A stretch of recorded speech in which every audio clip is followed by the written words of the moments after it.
Now, can we please, BMW, keep these wheels and tire setup that you have on this test mule or test car on the next BMW X5? Because these are the type of wheels that I want to see come back. Just simple 5-spoke wheels. It looks nuts on this one. Even though they're black, I want to see them maybe in some lighter color. But we do have some spy photos of a new iX5, and it looks like an absolute monster. So we're gonna see what this is all about in Photoshop, then go through the generations, let you know which one is my favorite X5. I think it's very easy for me to say which one is the favorite one. You might know that already. I don't know. But first of all, let's have a look at this article from Car Scoops here. I'm gonna link it down, of course, in the description, so you can go and check it out yourself, because I think this is actually going to be a pretty good looking BMW. The front end has its shelf to the Neue Klasse shelf, as you can see right here. It has this visor design in the front end.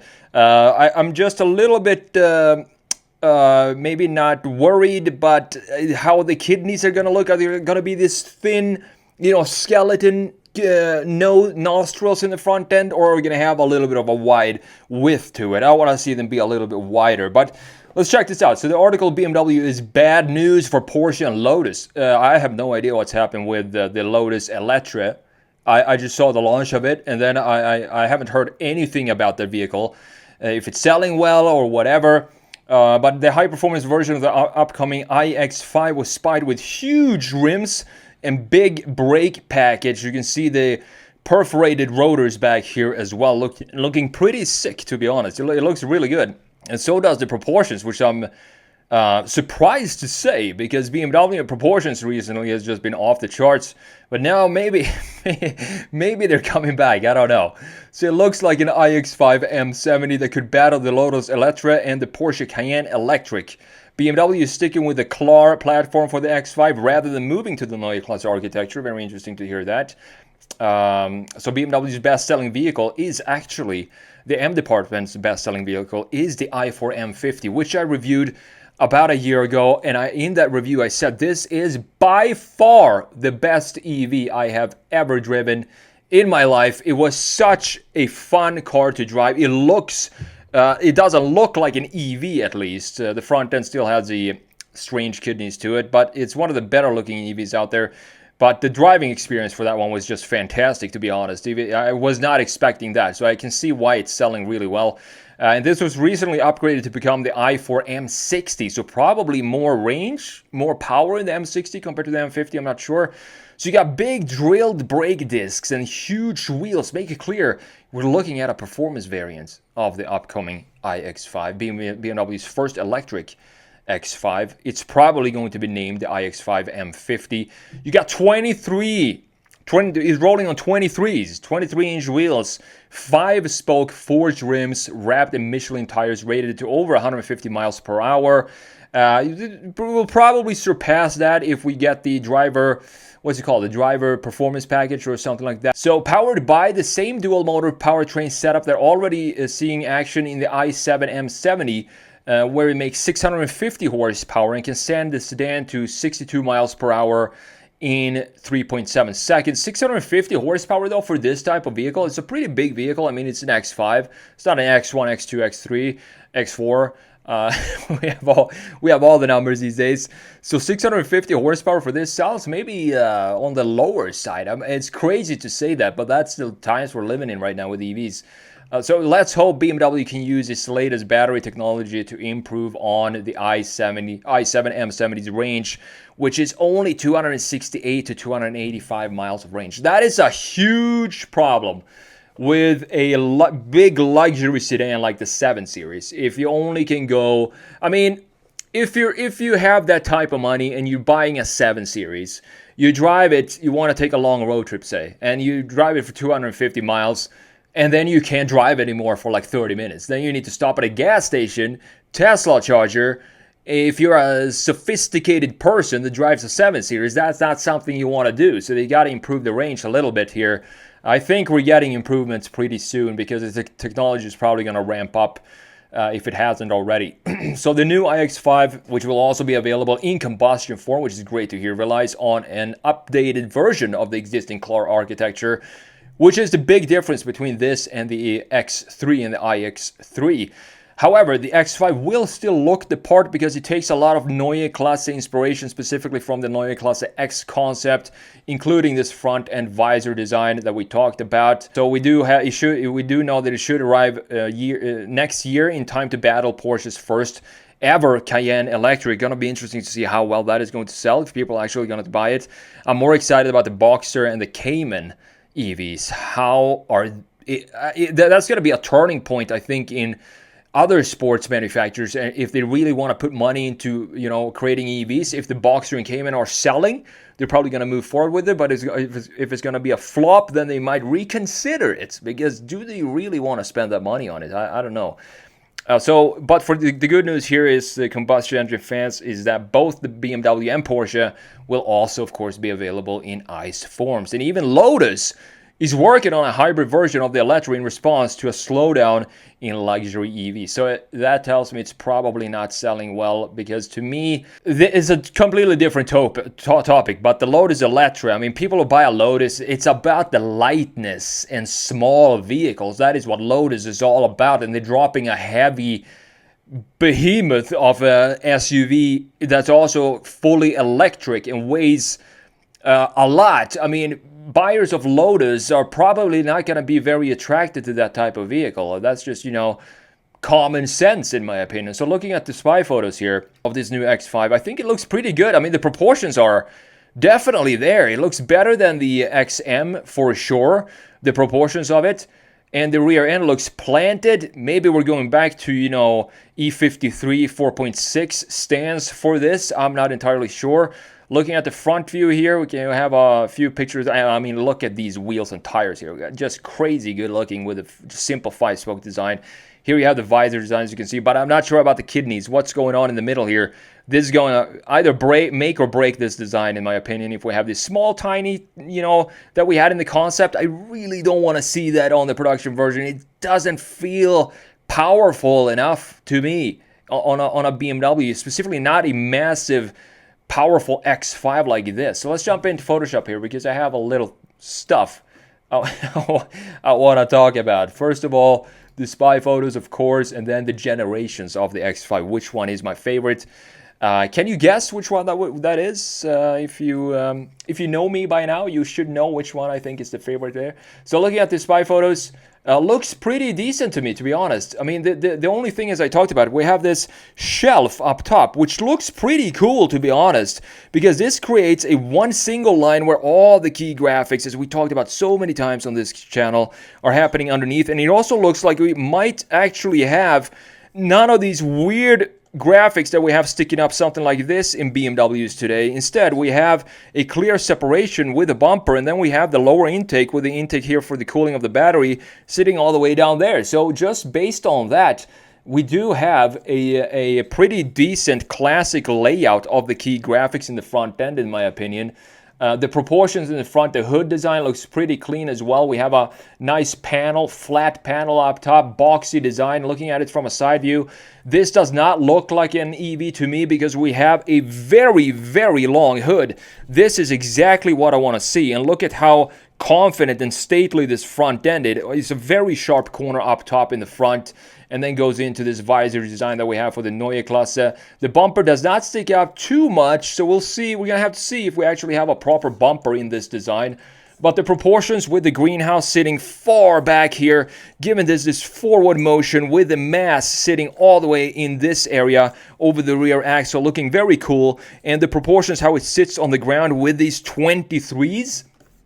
If we zoom in here, you can see that we do have the perforated disc brakes looking extremely nice behind the 5-spoke. It just brings me back to the early 2000s, the 90s, when you have big brakes like this, perforated, simple spoke design, so you can appreciate the brake disc seeing through the spokes of the wheels, looking great. Looks like we have some sort of muscle over the rear axle here. I'm not sure how that is going to look. And we have a sloping rear end with a properly designed bumper in the rear as well. So for me, this is a pretty, I have an optimistic outlook on on the new X5. You can see that it looks like this is the end point of the greenhouse, the glass here. I hope we have a Hofmeister kink intact as well, something like that, looking very cool.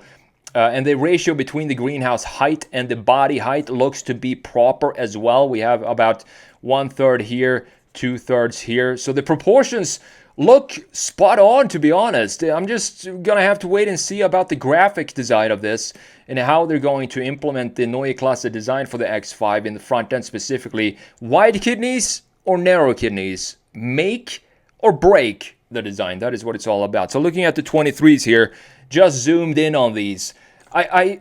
Personally, I don't need complex designs for wheels. I think the more complex the wheels are, the less attractive they are to me. These 5-spoke wheels here, just the simplest of designs. Sometimes simplicity is the most beautiful, and this is a good example of that when we have these 5-spoke wheels just looking beautiful like that. I don't want to have them being black though. Just give me some gunmetal or maybe some bronzed finish to this to appreciate the wheel design, and then we can have the big silver brake disc behind it with a massive caliper here as well. Looking at the rear end, we can't really see a lot what's going on with the rear end here. It looks pretty decent. I mean, we have no idea what the taillights are gonna look like because they have these bin parts that you found in the warehouse at BMW's test center and just slap them on here. That's not gives us any idea of what the taillights are actually going to look like. But it looks like we have a line right here and maybe a chamfer here. Maybe we're going to have the BMW logo sitting up in this area, something like that. And of course, we're not going to have a exhaust pipes or anything like that in the lower section, this being the electric version. But we're probably going to have some aggressive diffuser at the lower section. But as you can see, this is very early stages, it looks like, in the test development of this. You can see the greenhouse here again. Very, very interesting line here for the greenhouse because it sort of has 2 levels to the greenhouse. I'm not sure what's going on there. It's probably just a camo playing tricks on the eyes. And we have the rear window looking pretty solid with a big spoiler up top, very thick spoiler here. We do have the wiper visible though. Come on, hide it under here. This is probably going to be $100,000 or something like that. We don't want to have a hardware like this sticking out, but BMW has a tendency to do that. If you look at the interiors, you have the hardware bracket in the back side of the screens just sticking in and planting onto the dash, looking very, very cheap and strange. Now, look at the generations here. Which one is my favorite design of the X5? It's 100% going to be the E53 X5, obviously. And in this case, right here we do have the 4.6, the non-facelift version, which is my preferred version of the E53, because in this case the headlights are actually sitting in line with the top of the grille. If you look at the facelifted version of the X5 E53, the kidneys, they stick up like this, like all the way to this area, and it just feels like it has sort of a pig nose in the front end. It does not look anywhere near as good as this beauty right here. This was peak plantedness when it comes to BMW, because these massive tires and wheels here, if you look at this from a rear view, it looks like a sumo wrestler just squatting down ready to pounce. It's a great looking design. It was developed when they partnered with Range Rover or Land Rover. So they took the driving dynamics that BMW were experts at, and they combined that with the off-road capabilities that Land Rover had in the Range Rover at the time. And that is how they built the X5 E53. And that is why it's such a cool car, because it has both the best of both worlds. The driving capabilities, dynamics of BMW, but it also has some off-road capabilities, the four-wheel drive system, the split tailgate, for example, from Land Rover. So they mixed it up and created the beautiful, legendary E53. And then we got the facelift. This is not a bad-looking design. As you can see, you got a lot more organic, of course, in this generation. It still looks very nice and very clean. I don't like how the grille here, though, just dips down here and then just abruptly ends and creates this hollow space in this area. That looks pretty strange to me when this first came out. And then we have the lower section with the intake here, fog lights and so on. We still have the lights sitting in the same height as the grille, which is great to see. Now moving down, this is again not a bad looking X5. This is one of the more attractive ones, even though the lower section got a lot more complex and we don't have the same separation of a bumper now that we had specifically in the E53 here between the top half graphics and the lower half graphics. Instead, we have this massive mouth going up here, this being the M version, of course, sticking out like this, and then these angles. Now we're starting to come into this complex designs that BMW are experts at today. And in addition to that, this fog light always to me seemed so out of place. It's just a round hole in the front end with a round fog light in the bumper itself. It should have been integrated somewhere, maybe down here, in a little bit of a nicer way, some fog light, something like this or something. But instead, they just cut holes in the bumper, just slapped in the fog lights right there. We also have the connection here with the headlight unit connecting to the grille now. It sort of sits in the same height still as the grille, which is still great to see.